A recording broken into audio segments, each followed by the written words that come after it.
This is our $1 hire van, our home for the next 6 days. And this is Central Australia, one of the most remote places on earth. We are going to be traveling from Alice Springs to Adelaide with a detour to Uluru and stops in Coober Pedy and Port Augusta.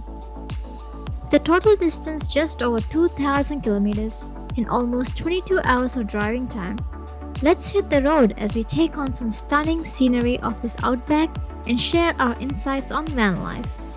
The most exciting part. Stay till the end to find out how you can also get one of these $1 van deals.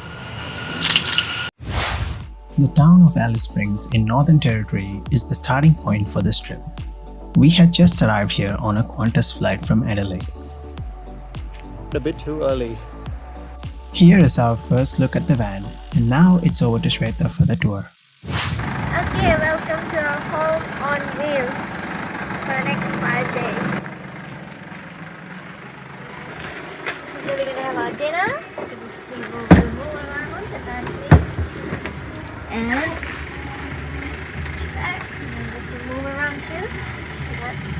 And there's some storage here. And I got controls. Batteries all charged up. And the fridge. Yeah. And fridge. Is a fridge? Fridge.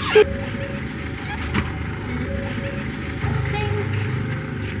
And some kitchen utensils and pans. And this is our gas stove. Nice. And we have the ranger as well. And some more stuff. It's going to take us a while to figure out how to use all these things, but we'll get there. TV, more storage. Bedding. Some storage underneath. There's also an air conditioner here. Yeah. And Oh, there's a batch. yes. Wow. What's in here? It's a shower. And a toilet. Alright. So what do you think? Can we survive for the next 6 days? We'll see. We'll see. Alright, let's hit the road and get this trip started. On day 1, we drove from Alice Springs to Uluru. On the way, we stopped at Simpson's Gap, which features towering cliffs and a waterhole. So this is Alice Springs. Next up was the Alice Springs sign, where the flag was flying at half-mast to mourn the late Queen. We then got on the Stuart Highway heading towards South Australia. We made a fuel stop at Eldunda, which is also the halfway turn-off point to Uluru. Nice Queen. An hour later, we took a brief pause to catch a glimpse of Mount Connor from the lookout, before continuing on and reaching Uluru just in time for a magnificent sunset.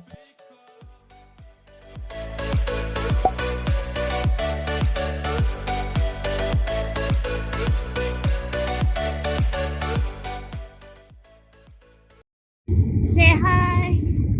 Morning. Day 2 was a limited driving day as we took our time exploring Uluru.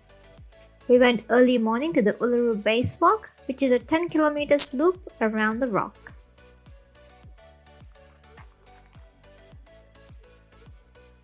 This walk was mostly flat but could be difficult in the heat, so we took lots of water.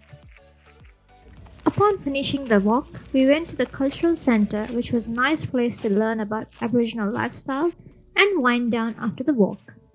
Later that evening, we took the sunset tour to Katajuta. We opted for the bus tour as the insurance for the van does not cover driving after sunset. The sunset here was just as remarkable as Uluru yesterday.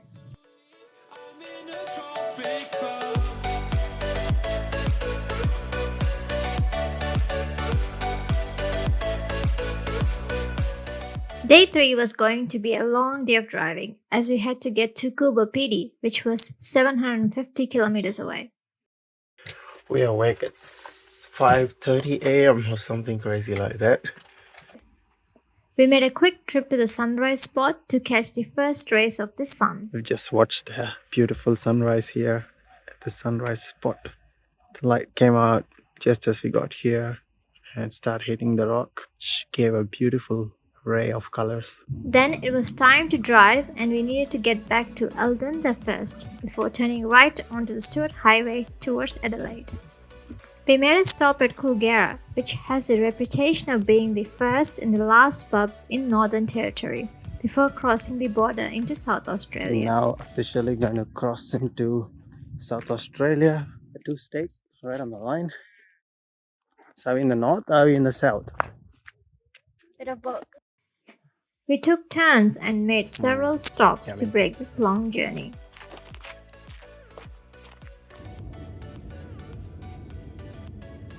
In Coober Pedy, we stayed in one of these unique underground accommodations for the night, We are in a cave. and we treated ourselves to a proper bed.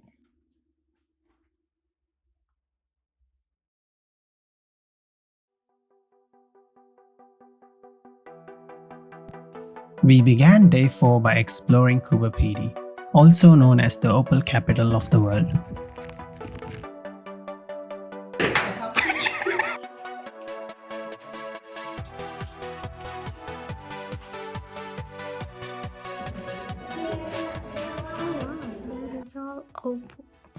A stop at the Serbian cathedral was recommended here, and this was another fine example of an underground building.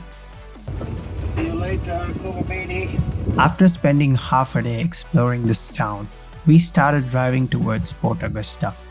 On the way, we stopped at Glendambo, Lake Hart, and Pimba. This part of the drive is dotted with stunning salt lakes, but as we were running quite late, we didn't get too much time to spend here. After about 5.5 hours of driving, we reached Port Augusta for our last night in the outback. Day 5 started with a trip out to the Matthew Flinders Lookout, which offers stunning views out to the Flinders Ranges.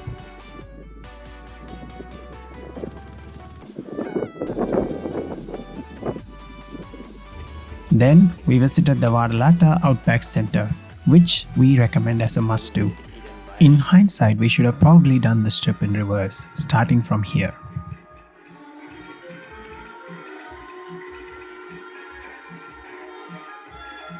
This part of the drive was also studded with stunning pin lakes, and we stopped at a few on our way to Adelaide.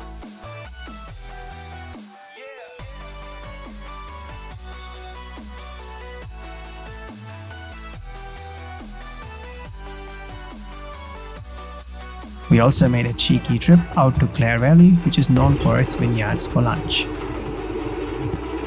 The last stop here was Lake Bumbunga, which is another picturesque pink lake in the Clare Valley.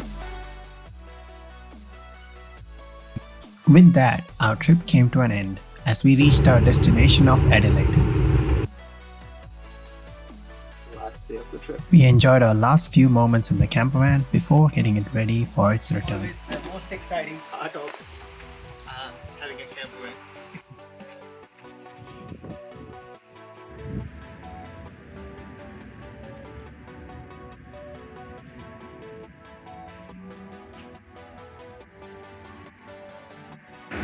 It's time to say bye to this campervan. All the adventures of the last week. So that's a wrap of the trip itinerary.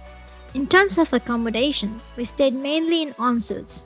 Wait, did I say ensuites? Yes, these offer individual private bathroom facilities in your powered campsite, meaning you don't need to use the toilets in the van.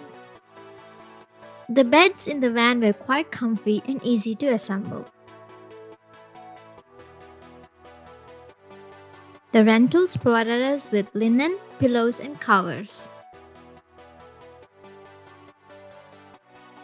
As the places we stayed at were remote, the sky was quite clear and made for good stargazing. For food, we made pretty simple meals. We used to make pasta, sandwiches, or nachos, which were easy to make and put away.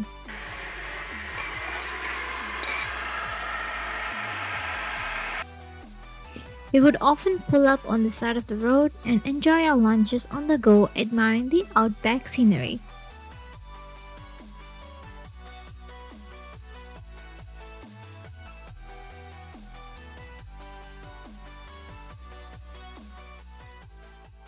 These rental vans can cost up to $300 a day for the base hire, but here's how we paid just $1 a day. Rental companies are often left with a tricky task of moving their van or car from one location to another. This could be due to a variety of reasons.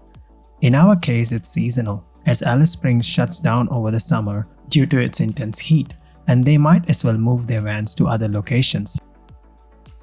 This means that rental companies often incentivize drivers to bring these vehicles back by listing them as relocation vehicles, often offering them at $1 a day or similar. These deals get listed on the company's websites as well as on other third-party platforms that we have linked below. Do note that these are extremely limited and often show up in the last 3 weeks or so. So being flexible is a key way to secure these deals, although you might be able to predict some of the seasonal ones. We hope you found this video interesting and useful. We look forward to taking you on our next travel adventure very soon.